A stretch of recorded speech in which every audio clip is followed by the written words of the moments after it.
the challenge is because like I said, we've got customers from like 197 countries. So like, where do we start? I think what we'll probably end up doing, like we love the online model because we can reach so many people, and because it's quite convenient, and obviously like the outlay of having to run venues and all this kind of thing for our model, like it's comfortable to run it online. But obviously we've got to see what the market dictates. Like, what I suspect will happen is we'll probably end up planning. We definitely want to do some in-person events, but we want to try and run that off the back of our community just wanting to connect and get together. Our guest today is COO Alliance member and the COO of the Real Success Network, Stephen Fourie. Stephen works closely with Brian Walsh to help elevate and grow the Real Success Network internationally. Having run multiple businesses over the years, his own commitment to personal and professional mastery led him to the organization. Under their combined leadership and complementary skills, Real's collective vision has positioned the company as a leading global authority on entrepreneurship, self-improvement, and continuous education. Powerful and humble, Stephen's process-driven approach has helped systemize and scale the business globally while impacting the lives of millions. For striving for and encouraging the team to be better humans, he's earned loyalty and trust, attracting the highest quality people from around the world. Stephen, welcome to the Second in Command podcast. Thanks, Cameron. Great to be here. Yeah, I'm actually really looking forward to learning more about the business and you as well, but about the Real Success Network. Partially because I saw you on our COO Alliance call last night on our monthly call. I was like, God, I don't know him very well yet. So tell me a little bit about the business first, and then we'll go back into some of Stephen as well. So give me more of a glimpse as to what the Real Success Network does. Yeah, sure. So I think we've kind of got this focus or this belief that everyone's capable of far more than what their life currently illustrates. And so we've kind of set about trying to help connect the best teachers and speakers in the world to people who don't necessarily know them or have never necessarily been on a personal development journey, as well as those who are on that kind of frame. So we strongly believe in continuous educational self-improvement. And so, yeah, we're kind of on a mission to go and connect. I think we're basically trying to connect 1 million people on a personal development journey. So the business, we run I think it's some of the largest online personal development seminars in the industry at the moment. We run like large 3-day summits where we have multiple speakers teaching on all sorts of different topics, from how to build your wealth, how to manage a business, or how to improve your own personal mindset. We've got all sorts of topics that we cover just around sort of helping people get a breakthrough in the various different areas. And it's really just about encouraging. Like, one of our biggest things that we do is we reach new audiences and new markets who've never necessarily taken a step in personal development, and help them connect on that journey and start learning more and becoming more of who they are, and sort of unleashing what their potential could be. And when you mean new markets, do you mean like geographic markets or demographic markets or economic markets? Like, what do you mean by new markets? So we've got a combination. So we actually come from the background of running live physical events based in South Africa, and we've sort of ran those for a long time. And we started streaming online just mostly for the sort of South African context. And yeah, I mean, since COVID, we had to kind of shift our whole business because we could no longer do that. And so we've expanded to being online and global. So we've reached new markets in terms of geographic. So we've now got customers from about 197 different countries. And we've just had this massive global reach. But the other side of it is we're connecting speakers. For example, like, we've got a lot of speakers based in the UK who have always done a lot of work in the UK. Now we're able to connect people in the US, in Caribbean, Australia. I think we even had somebody from Antarctica on one of our calls. And so we're connecting audience from different geographic areas to speakers and teachers who they may never have heard of before in different regions. So it's this combination of, we've got speakers from all over the world, and we've got audience from all over the world, and we're sort of reaching more and more people from different regions and bringing them all together. So yeah, especially we've done a lot of polls in our summits, and most of the time we've got the room of our audiences is about 80% of people have never heard of that speaker before, and we just go and build this amazing connection with these incredible teachers. And yeah, so we're just reaching new audience in basically all aspects of that. That's amazing. I love that you had a speaker from Antarctica. I was just paid to speak while I was in Antarctica. So I was just down there a few months ago, and it was the seventh continent that I've now been paid to speak on. So I spoke to a group of entrepreneurs while I was down there. It was pretty fun. So how does your company make money? How's Real Success Network make money then? Because I understand the connecting of the speakers with the audiences, and then the move from being live events to online. I'm going to talk about that or ask about that in a second. But how do you make money? So our model is really around, we bring in audience. So we typically work off free summits. So we have a lot of free events which kind of attract people into the space. And then we work with some of our speakers, sell products as well. If you like to work further with them, they've all typically got an offer that you can use to go and work with them. We facilitate that whole process. So where we sort of add value is we bring the audience to the speakers. We run all the marketing, we run the sales, we run the customer service, and we run all the back end stuff. And then we pass those leads on. Once a product has been purchased, we pass those leads on to the speaker.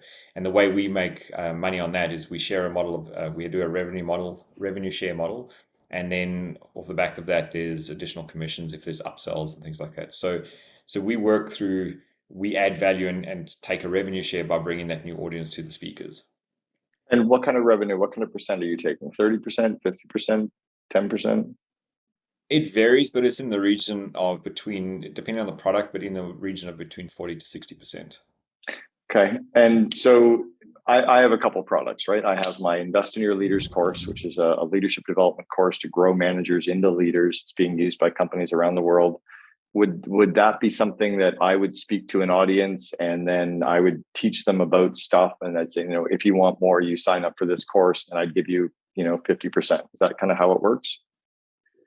Yeah, so the way it might work in that case is we would put on a particular event to our audience. So we bring an audience together. We put on an event with 1,000 or a couple of thousand people in the room. You would present, add value. Typically, we'd run like a free event, and so people must be able to walk away from that free event having received some sort of value with something they Yeah. can learn and use straight away. And then we would pitch the product, and we'd facilitate the whole sale, and then we'd keep a share of that revenue and pass that on to you. And then any additional upsells, like for example, you've got your Invest in Leaders course, you might do, I don't know, like a one-on-one coaching or something off the back of that. So during your course, you might pitch a further or higher ticket model of a product where people want to work further and in more depth. And then we would take a commission on that as we've brought you the lead, but a much smaller commission. It's interesting. Yeah, and it's funny. I'm horrible at selling from the stage. I'm really, really good at delivering content. I get like high. I think I have a 9.73 average rating after doing almost 800 speaking events in 26 countries. So I have a very high rating, very high delivery, and I'm terrible at selling anything from the stage. I'm horrible at it. So do you guys work with the thought leaders to teach them how to do that, or do you only work with thought leaders that naturally do that already? We have a combination. So, like we've got a whole speaker management team, and they work closely with our marketing analytics team around how do we get the best results for the guys. So we'll typically we're working on bringing high quality audience, but we're also working with each of the speakers to improve their conversion. So if they're selling, we'll look at all the stats afterwards and try and help them and provide some advice. Like we do also have some experts that we know in the industry where we'll say, look, go and, speak with these guys or work with them around improving the sale. But we also offer advice and stuff around how best to structure things, how best to structure an offer. We'll work on putting a stack together. We'll help them around that and just building the whole funnel. So a lot of speakers that we work with don't necessarily have a funnel. So they don't necessarily have like what we call a level 1 or 2 and a 3 product. Mm. And so we'll sometimes help them craft that and produce a valuable set that they can take to stage. And then again, help them increase on those sales when they're speaking on stage, because it's quite a different thing. We've also noticed it's quite a different thing selling from stage versus selling on a webinar. And Yeah. so the guys have translated those skills, and we try and add as much value as we can to help it, because obviously it's a win-win situation in that case as well. So I wouldn't guess that a Pete Vargas would be a competitor of yours then. He would just be kind of in around your space and working with speakers, right? Yeah, I mean, potentially, like we would leverage whatever skills we can to help. But like, for example, our speakers aren't necessarily exclusive with us. But part of the reason they keep coming back to us is we try and make like our company the best to work with from a speaker's point of view, and we connect them with new audience, and we're one of the biggest promoters in that space. And so We don't necessarily have competition, but we would work, and we're happy to work with other promoters and other people in that skill set, because it has results all around. And so your speakers that are presenting are not being paid to speak for you. They're doing it because of the audience, because of the market that you're bringing to them in the back end. Is that right? It depends. So we do have some speakers we pay. So we might bring like typically what we would term like a headliner. So we might bring a headliner in who attracts audience, and sometimes we would pay them for that. Sometimes there's a bundled sale agreement where we recoup some funds. Typically, a sales speaker we wouldn't pay them to be on a stage, because they making they Right. typically make more out of that deal anyway. But yeah, it But you depends. might pay a Simon Sinek or a Gary Vaynerchuk as the draw, and then other speakers are coming in because they know they've got the market to sell to.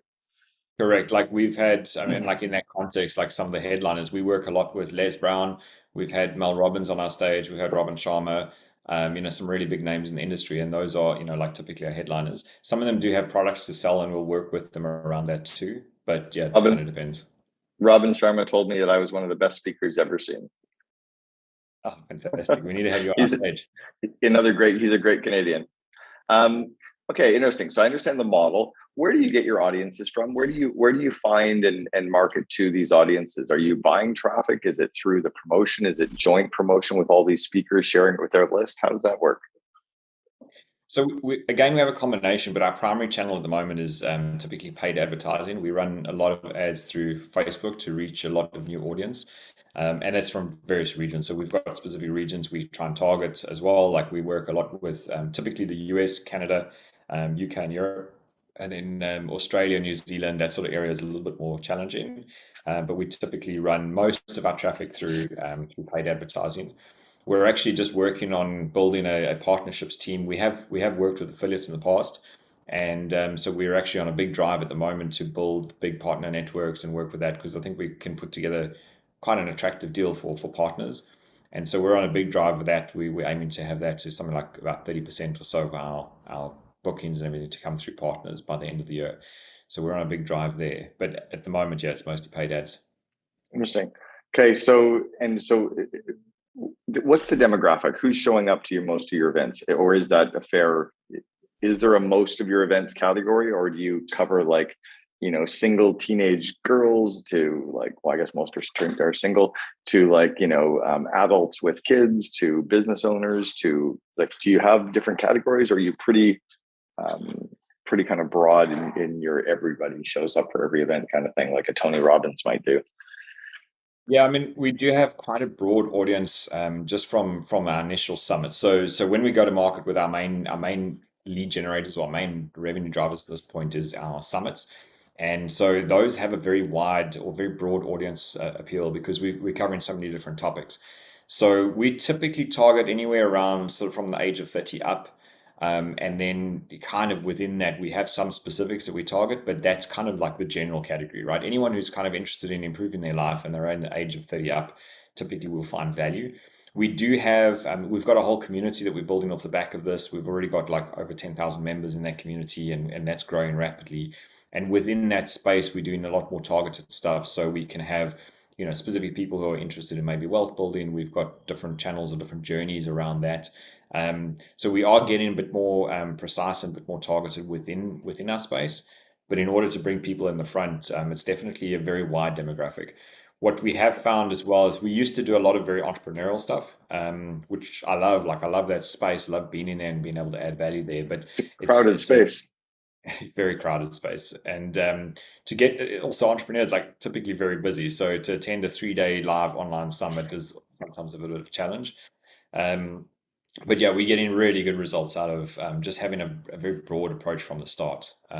Typically, like I say, from the age of 30 up, it's people who are in that space willing to change, and have the resources to do something about changing their life or changing a direction that they want to pursue. So yeah. Interesting. Okay, so it makes sense on the entrepreneurial side. I want to back up a little bit. 2.5 years ago, you were an in-person events company, similar model, but focusing on South Africa. That's a big leap. That's a big leap to go from South Africa. It's like Are you guys are like Rodriguez all of a sudden? You're like only known in South Africa to being known you know who I'm talking about, the Searching for Sugar Man? Yeah. Like only known in South Africa to being like a global phenom overnight. Like how did you make the transition from being this only in South Africa events, or were you only in South Africa event space? Did you do live events outside South Africa? So I mean, so it's interesting because I wasn't technically part of the company back then. I mean, I was involved, but I was actually doing some contracted software development for the business, and so it was towards the end of, I think it was end of 2018, I got involved doing some software development for the company to actually build out a sales management tool.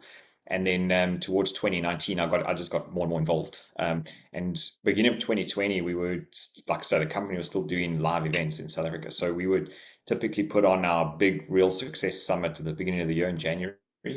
And so we did that in 2020, really big. Like we had 3,500, 4,000 people in the room, but we were broadcasting online. We were streaming online on Zoom as well already then.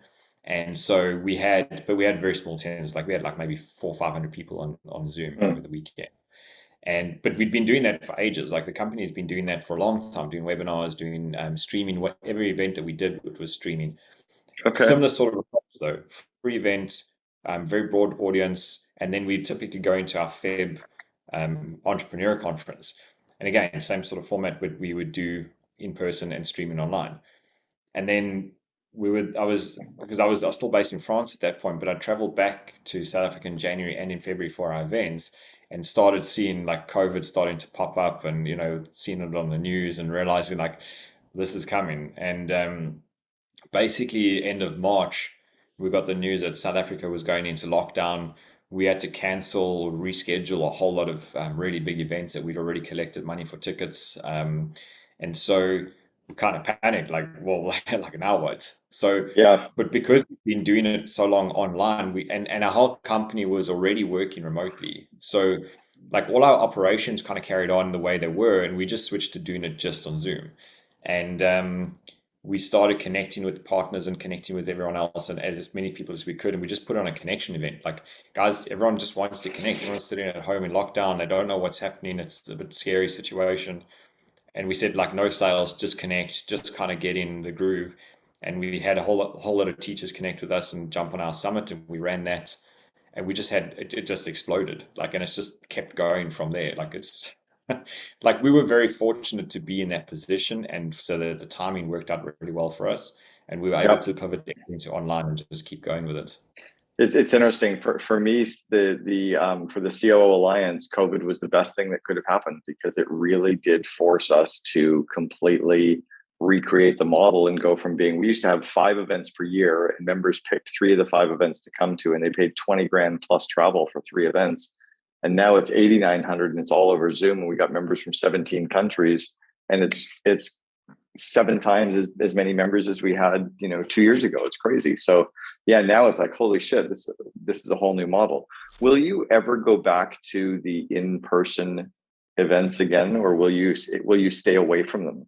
I don't know, like we're getting asked that a lot. The challenge is because like I said, we've got customers from like 197 countries. So like, where do we start? I think what we'll probably end up doing, like we love the online model because we can reach so many people, and because it's quite convenient, and obviously like the outlay of having to run venues and all this kind of thing for our model, like it's comfortable to run it online. But obviously we've got to see what the market dictates. Like what I suspect will happen is we'll probably end up planning. We definitely want to do some in-person events, but we want to try and run that off the back of our community just wanting to connect and get together. Um, what we may end up doing Not for our not main, as the focus. yeah, exactly. We may do some like hybrid events or something like that where we have like we're quite keen to do, and we've done it in the past where we had like a physical event in one or two different cities. And so there's a small group of people in a room. You've got one or two speakers on stage, and then you've got the others streaming in on live video. And that event has been broadcast online to the rest of the audience. So we'll probably do something like that. We'll kind of see how it plays out, but we're building quite a strong audience and strong communities in quite a few different cities. So we could probably start putting something like that together early next year, I think. Okay. Where did you guys struggle in terms of making that pivot, in terms of making the change from that offline business to the online business? Where did you struggle? Probably the biggest struggle was just like scaling up. Like we almost ended up like breaking our systems. Like everything happened so fast. Like we used to run a system that did our webinars, for example, and it was great for like 500 or 600 people. Suddenly we're getting 4,000 people on it. Then it like doesn't cope with anything more than 2 hours. Like I think we struggled a lot from just getting our systems in order and doing it quickly enough to cover the growth of the business. Like we grew really fast, and then also just going from a very sort of scrappy entrepreneurial space to starting to build out like a bit more structure and order in the business and make sure we're not dropping balls, and just having a consistent experience. So I think our biggest struggle was just really scaling the company up to be able to handle what was happening from from an influx of sales and marketing. Where's your team? Where's your team now? I mean, you said you were always a remote company. Are most of your teams kind of in the Africa kind of time zones, or are you Africa and European time zones, or do you have much of a team in North America? So we're up to about 25 people at the moment, and most of them are actually based in and around Johannesburg in South Africa. So we've got most of our team in the same time zone, but we've got a couple of people in Cape Town and Durban, and then we do have a team in the US. So we've got a US based customer service team based out of Seattle, to cover the like completely opposite time zones, and Okay. then one in Toronto and Serbia. So we're like a little bit spread out, but majority of our team is in Johannesburg. Is it true that the is it true that hiring people in South Africa is cheaper than North America? Is South Africa like, a 30% discount to North American pricing, or? Probably more like 40%. Yeah, there's a huge difference in cost of living. Mm, South Africa, like especially now that I'm back in Europe, like South Africa is so much cheaper in many regards. mm. It's on par in some cases, but I think overall your overall cost of living is definitely cheaper than most American cities. And so yeah, and also like it's a bit of a challenge. Like there's actually so much. It's funny chatting to some of the guys in the COO Alliance. Like it seems really difficult to find staff in the US now, and I mean, South Africa's still got like a 35% unemployment rate. So there's plenty of people looking. So you can find some really good people. You can pay them really well for South African context, and it's definitely still on the cheaper side than hiring in the US for the Except most the part. time, except the time zones, right? I guess that's the only issue for doing business in North America is the time zone issue.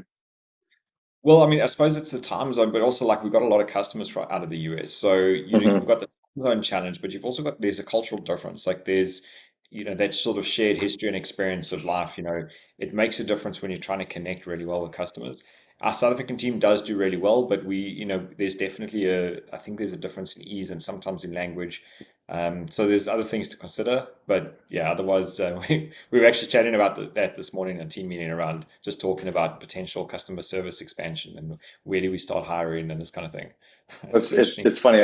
I hired Elon Musk's brother Kimball in 1993, and then I also hired his cousin Peter Reeve, who built Solar City. And I remember Peter was Canadian, so he didn't have the same accent that Kimball had. And I just remember thinking Kimball was so smart. Now I realize he was just South African. He was also very, very smart, but it's amazing the accent, right? You could hire the dumbest guy in South Africa because you got a South African accent, you win. It's an amazing advantage you've got over the Canadians and Americans like me. So, okay, talk to me about you said, did I hear you say that you got into the business kind of on the tech side and then have moved into the operation side? Is that right? Yeah, that's right. Yeah. So walk me through that path because that's not a normal path to go through. So yeah, I mean, it's quite a different path actually. So I've basically run through the whole experience as a customer. I used to have a software development agency. So I started that. I mean, I technically started that out of college as a bit of a side hustle, and then in 2010 I was running that full time. And for a couple of years that we were doing okay, we sort of had some ups and downs, and then in some of the downs I was like, oh, I hear these things about you need a mentor. Like I don't even know where to look. Like I'm trying to do this on my own, and I wasn't really getting anywhere. So funny enough, like my wife actually came across an ad, for so Brian Walsh, our CEO, he was putting on his events. I came across an ad for this free event, and it's like, well, I need a mentor. This kind of showed up. It kind of seems like the right thing, so I just went to one of the events, and I ended up just getting into it, and I was part of the membership program. I bought like a ton of products. I tried all this, I was trying all the marketing training, sales training, like every different aspect of it. I ended up the end of that year, I ended up spending like a lot of money on training courses, and I ended the end of the year around about break even. So like something was working, like I was able to progress and find the money to spend on these courses and sort of deliver on it. And I just got more and more into that, and I started doing coaching. I when our CEO launched the coaching program, I jumped on that, and we were doing business coaching out of that for a couple of years. And as that coaching relationship evolved, it was like he was looking for someone to do the website and tech side of things. I was running a software agency, so we ended up changing from me being a coaching client to getting coaching and doing the website and getting paid for it. And then I just got more and more involved from a tech side. And then he brought me on sort of full time to build out and run a sales management platform. And like my highest sort of value is building businesses. I love business. I love trying to make stuff work and fix things and just evolve this structure and order. So when that project kind of came to an end, I just started sort of poking around really, and I found some stuff and I was able to jump in and fix, and the relationship sort of just evolved. And then I got very involved in a lot of the finance stuff and the operations, just kind of naturally. It kind of just happened. And then when COVID came and we pivoted the business, we changed the business structure, and that's when I sort of got involved as a shareholder and as a COO. So that was kind of my Interesting. path. With your digital agency that you were running, what was the size of that? We were quite small. Like at our biggest, we were a team of four. So it was Okay. a pretty small agency. But yeah, But you were we still but you were the entrepreneur. You were the one who started that, and you built it out. Why would you make the switch from? And by the way, have you done? We were talking about this on our call the other night for the COO Alliance. Have you done your Colby profile? Do you know what your four numbers yeah. are? Um, I, I was looking at it the other day, so I haven't spent too much time on the Colby. Like I know it's a 7 and a 2, and I'm not sure what the other ones were. um, but yeah, I've done the Colby profile.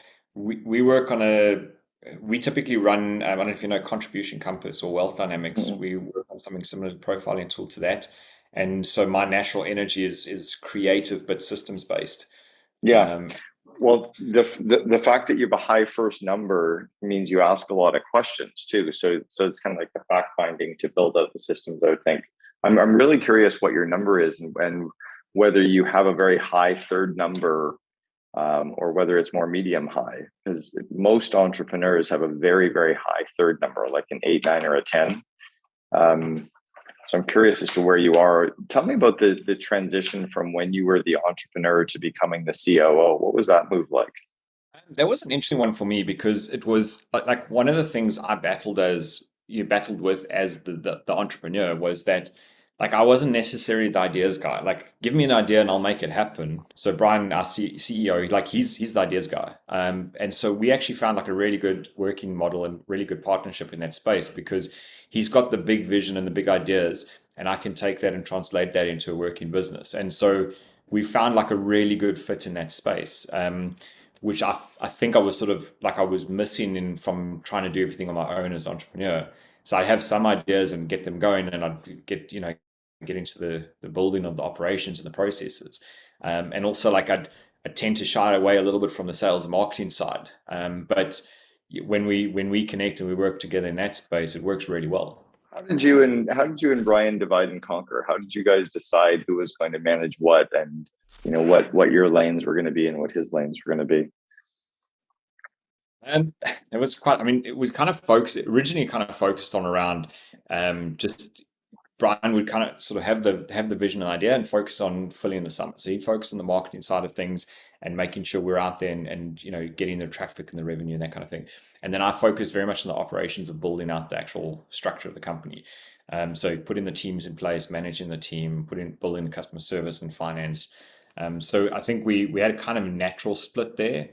Um, yeah, and then I've just got I've got the drive to I want to sort of run the business side, and Brian's like, well, I don't need to run that, so we're happy with our our separation of roles there. It works quite well. It sounds like you had to deliver on the promises of the marketing guy, Yep, 100%. which is pretty awesome. Okay, what was the size of the business when you joined? You said you're about 25 employees now. What was the size when you joined? I think we were at about 18. So we managed to maintain that through COVID, and then we started hiring additional people. Probably in the last year, we started adding more team members. So what's the vision for the company now, and how do you stay aligned with that?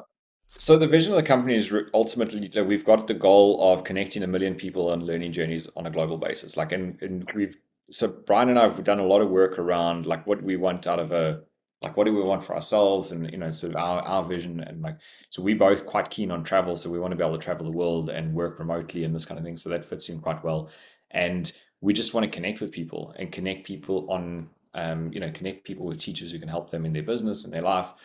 And so we kind of and we did a whole bunch of sort of equations that we worked out from our personal, like what we want to build in terms of personal wealth and this kind of thing.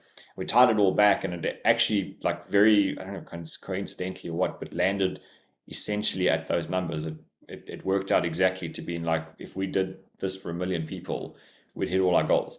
So we kind of just focusing on building that out, and but we worked out like if we're carrying on at the process we're at now, so the sort of speed we've had over the last year or so, or last 2 years, would take us about 62 years to get there. So we know we want to grow the company. We know we want to make a substantial increase in the impact that we make, and so we're just going to keep building on that. So how do you shorten that 62-year time horizon, and how do you make that faster? Yeah, it's in terms of shortening that time horizon. So what we're looking at doing is just taking what we're doing and scaling it up, because we're online. We can sort of just increase our. I mean, it's a fine balance between increasing our ad spend and basically bringing in new leads. And the back end systems don't have to scale as much. So we're looking at what's working and scaling that up, and finding other channels to go to market. So through partners and through affiliate networks and things like that, and just really sort of pushing where we can scale those frontline numbers up. And then we're also building a massive community off the back of that. So we're taking people through our initial summit process. We're doing a lot of work on connecting people into our community, and adding a lot more value and context around that. And that's going to build the back end side of things. And yeah, working with all our speakers around producing better results through the whole process. It sounds like I'm being brought to Estonia this summer to speak to a group called Mind Valley. Is that a similar? Are they playing in around your space at all in terms of like the community component or the speakers? And do you know them? Yeah, where we mainly different is our summits, our big online live, in person or live events online. And so what we're doing is we're focusing a lot around what we're doing there, and we're building a community around that. So we're looking a lot about how do we improve the summit experience, how do people get more value out of that, and then we're adding a ton of content and courses and things like that in the back end. So it's not quite the same as Mind Valley. There's definitely a separation in how we operate, but there are some similarities and maybe a little bit of overlap. I like the fact that you're building the community and the courses. So are you building the courses about for all of your thought leaders so that then you take the revenue share off those as well? Is that how that plays out? So we don't typically build the courses. So we'll typically, like in our community space, No, but you we'll might link to them. correct, yeah. So it'll link through to them, and we'll often try and put a bundle. So where we also specialize, we try and put a bundle deal together. So it's something that you can get through us that you can't get anywhere else. And so we work, because of the volume and the scale that we play at, we can try and work slightly different deals. And so if you're in our community space, we can offer slightly different compositions of products. And also because we connect with so many different teachers, there's some overlap that we can sort of play to a strength. I love that. We should sit and talk offline because there could be a really good opportunity for us to do something with the Invest in Your Leaders course where we give, preferred pricing to all of the members of your community, and then we give a referral fee to you guys for being a partner. Talk about going from the free, like attracting all these people who aren't paying anything, and then you're going to convert them into paying customers for all these other speakers. How does that? How do you work that, and how do you know that? I mean, it's working because you're doing it, but how do you do it? How do you make sure that it works? Because it seems like such a jump that I wouldn't normally go after. Like I would rather go after somebody who at least pays $100 so they have skin in the game, right? You're not worried about that. How does it work? Well, I wouldn't say we're not worried about it. It's always like the challenge is it is a bit of a risky model, and there's definitely some potential. Like there's always potential that we could go and spend a ton of money on advertising, and then nothing happens off the back of that. So we do run a risk there, and we've learned a lot in the years that we've been doing this around what we're willing to spend on leads and how that converts and where they come from. So we do a lot of work around the analytics and the data behind all of that. So we know, like, if we pay X amount for a lead, we know on average they'll spend so much in a summit, and we know what that back end looks like. And so we've got a fairly predictable model around it. Where that's quite different for us is that because we've built the predictability around it, we can take the risk and go to market for that and get new audience that speakers would not necessarily have found otherwise.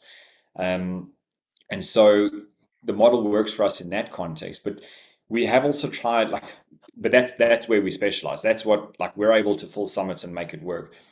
We have looked at doing paid events in the past, and often that doesn't quite pan out the way we typically want. Like, we've just managed to get a model that works really well to attract and fill free summits and turn those into paying clients.